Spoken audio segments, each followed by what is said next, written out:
the Bellevue Community School District in Bellevue, Iowa, coming with this latest edition of the Believe in the Blue update.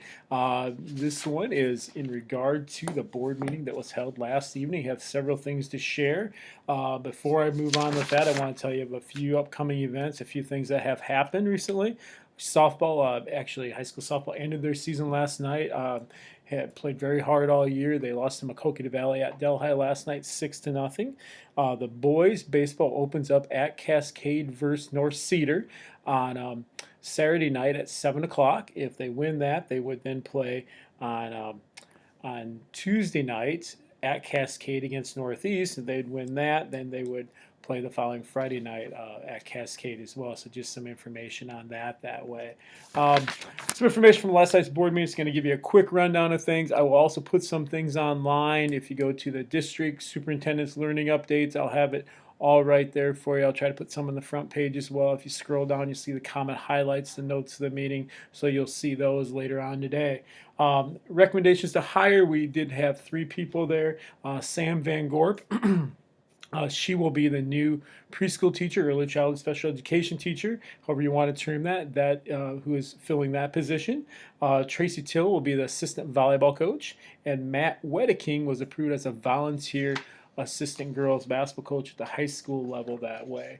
We had a public hearing on the instructional support levy, as I mentioned last month. Then we had the resolution to participate in the instructional support levy, which was approved by the board. Some things the instructional support levy does, ultimately, it is not an additional levy. It's part of the tax system we have already. 328 out of the 338 school districts in the state of Iowa have the instructional support levy. It used to be partly funded by the state of Iowa. It no longer is. It is supposed to bring in about $400,000, but since we do not have the support of the state with that anymore, it only brings in roughly $300,000, but it's used for student education and things like that. So it's a very important thing for this district to have. Ultimately, the state amount, it allows us to increase the state amount we're given per student by 10%. So it's a very valuable thing. In an unrelated or related note, I guess, the governor, Governor Branstad, he did approve the 1.25% increase in state funding for schools. He vetoed the one-time funds that we were scheduled to get, about $100,000. That was vetoed, so we will not be getting those funds at this time, at least, unless something else happens that way. We'll make it work. Would it be better to have more? Sure, but we will make it work one way or another. If you can talk to your legislators about your opinions on that, that would be great as well, no matter what those are. Anyway, the instructional support levy, schools are funded with dollars used for educational programs, and these cannot be used for buildings and other things like that. It's for student use that way. I shared some common curriculum presentation data. They're what I had, and I'll put this online as well. It'll be called Graduate Information. It breaks down the class of 2015 through the class of 2009, what percent of students were going to college. And this year we added a follow-up to that of how many students either are in college yet from those classes or graduated from college. That way, just some information with that. In 2013, 80% of our students plan on attending college. Going back in time here a little bit now, or going forward, I guess, to the current day, 71% of those students are either in college or graduate from college with a degree out of those 80%, or out of the entire population. So 71% of the graduating class obtained a college degree. 2010, for example, 82% or almost 83% plan on attending college after graduation, and actually 82% or 81.7% were either in college or graduate from college. And that's when I say 82%, that's 82 out of the entire class.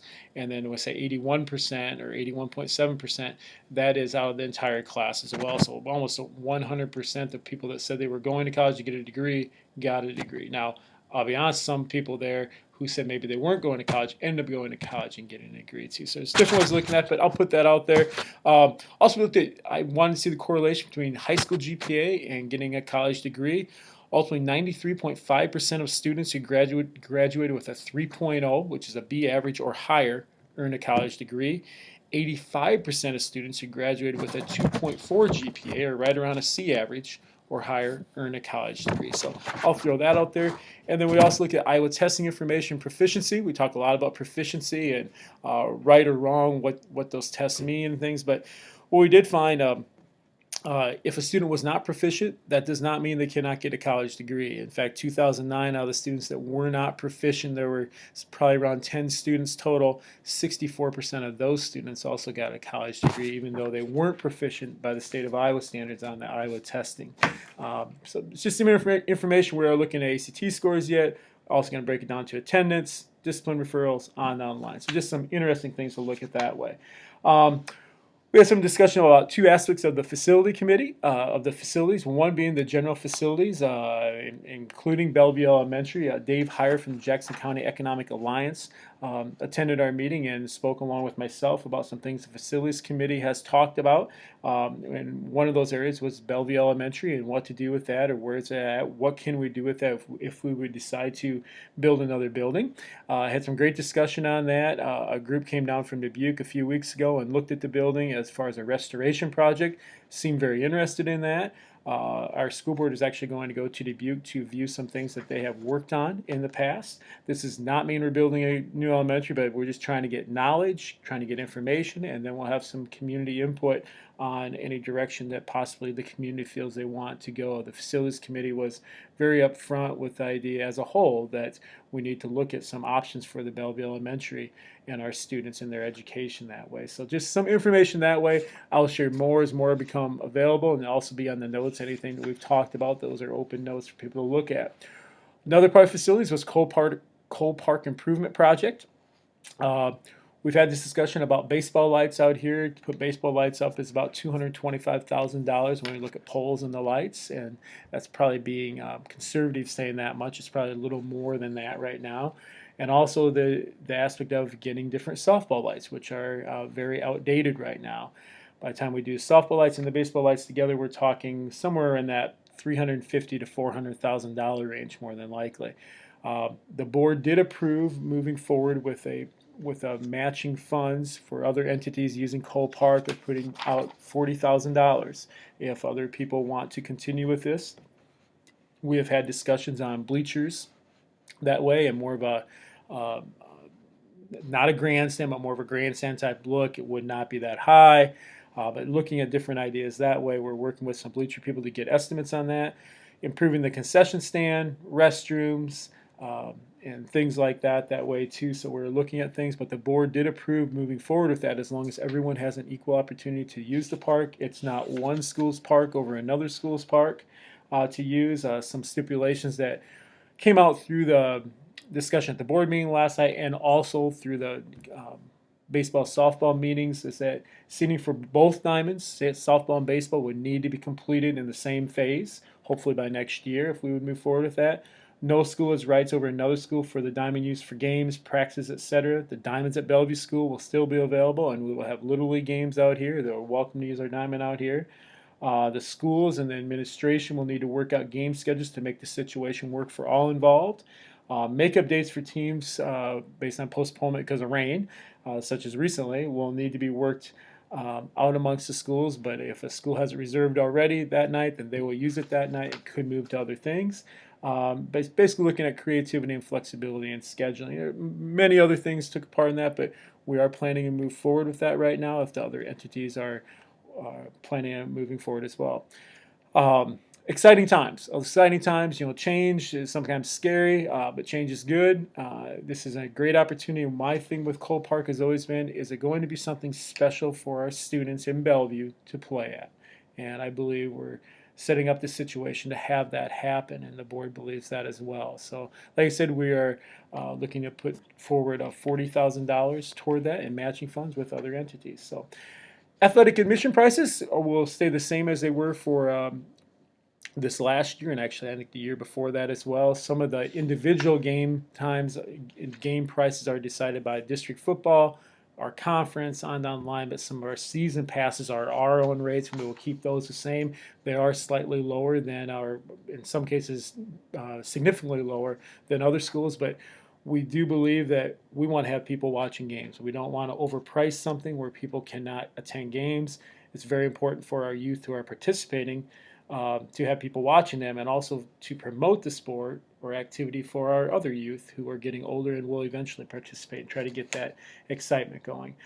We did accept some bids for the two vehicles we had for sale, a 1995 Buick and a 1996 Suburban.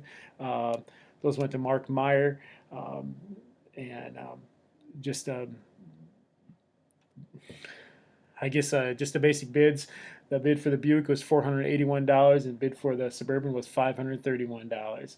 Level 1 investigators were approved, Jeanette Hartung Schrader and Jeff Raker for their respective buildings, and then Level 2 investigator was Lynn Schwager from the Bellevue City Police Department. The board is reviewing the board policies of the 200 series. We'll continue that in August. Legislative priorities for Iowa Association of School Boards, we will revisit those in August, but some things we've talked about there are transportation funding, extra funding for transportation, supplemental state aid, an increase in that, and making sure it's adequate to what needs to be done. And not to have the state of Iowa give us unfunded mandates that you have to do this, but we're not giving you any money for it. For example, you have to put in new doors for safety, but we're not going to give you any money for that. One thing with safety, we are actually working on and going to be putting up signs over all our classrooms. They have a whole new numbering system going on here for inside doors, outside doors, virtually all doors leading in and out of the building will have signs up that way. So that's something that's happening this summer yet and will be done by the beginning of the school year, hopefully. Some other things we talked about, legislative priorities, we're extending the state penny, that 1 cent money, beyond the break off right now. It's 2029. There's already been talk in the last 2 years of the legislative session about that.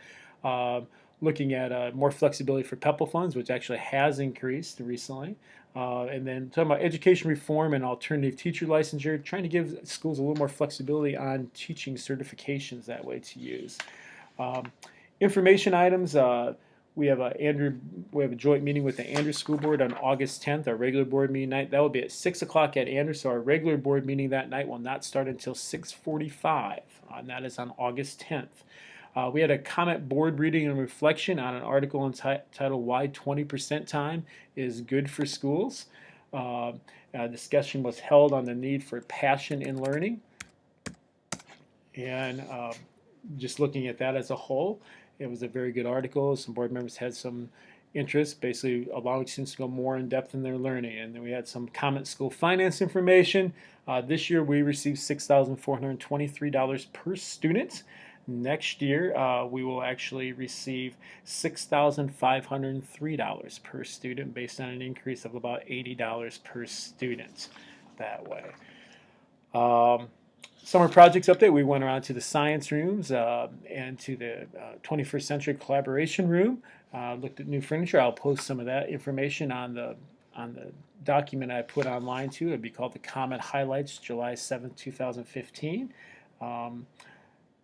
And those are the basic things of interest that way. I will visit with all of you either next week or the week after again to give you any updates that way, to let you know what's going on. I have some pictures of the old elementary, the way it used to look a long time ago. I'll have some pictures of some new rooms, some updates on our science rooms and where the work is with that. But it'll all be under the district site and under superintendent learning pages. And I'll have the comment highlights either on that page and or on the front page. So if you have any questions, like always, feel free to give a call, contact us, whatever the case is, stop out. Always willing to talk to people and hear different people's perspective. The community's voice is extremely important in making any decisions that we make. And I just want to emphasize that truly. Been a little long today, but I had a lot of information to cover. Hopefully it was helpful. And have a great summer. Have a great week.